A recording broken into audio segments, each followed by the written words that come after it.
হারিয়ে যায় তার সৌন্দর্যে সূর্য সেভাবেই হারিয়ে যেত। পৃথিবীর বুকে সবাই তখন চিরঞ্জীব সেই মহান সত্তা এক আল্লাহ বিশ্বাসী হতো।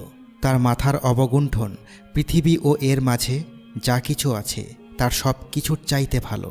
সময়ের সাথে সাথে কেবল তার সৌন্দর্য বাড়তেই থাকবে। নাভির নাড়, সন্তান জন্ম, হায়েজ এগুলো থেকে সে হবে মুক্ত। থুতু, মল, মূত্র, অন্যান্য নোংরা জিনিস থেকে সম্পূর্ণ পবিত্র। তার যৌবন কখনো ক্ষয় হয়ে যাবে না, পোশাক কখনো জীর্ণ হবে না, তার স্বামী কখনো তার কাছ থেকে বিরক্ত হবে না। স্ত্রীর মনোযোগ কেবল তার স্বামীর দিকেই থাকবে, সে তাকে ছাড়া আর কাউকেই চাইবে না। স্বামীর চাওয়া পাওয়াও কেবল তাকে ঘিরেই হবে।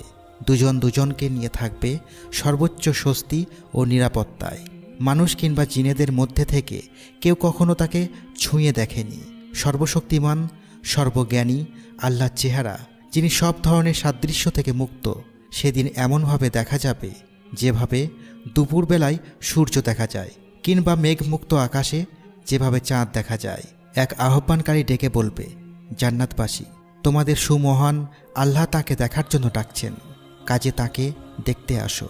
তারা বলবে, আমরা শুনলাম ও মানলাম। তারা সবাই যখন প্রশস্ত উপত্যকায় জড়ো হবে, মহামহিম আল্লাহ তার চেহারা আনতে বলবেন। আলোর মিম্বার আসবে, আরও আসবে সোনা রূপার মিম্বার। জান্নাতের সবচেয়ে নিচু মর্যাদার অধিকারী কস্তুরীর চাদরে বসবে, আর তার উঁচু মর্যাদায় যারা থাকবে তারা যা দেখবে সে তা দেখবে না। যখন তারা সবাই আয়েশ করে বসবে, তখন আহ্বানকারী ডেকে বলবে, হে জান্নাতবাসী, আজ তোমাদের সঙ্গে আল্লাহর এমন এক সাক্ষাৎ হবে যেখানে তিনি তোমাদের পুরস্কার দেবেন। তারা বলবে, আবার কি পুরস্কার? তিনি কি ইতিমধ্যেই আমাদের চেহারাকে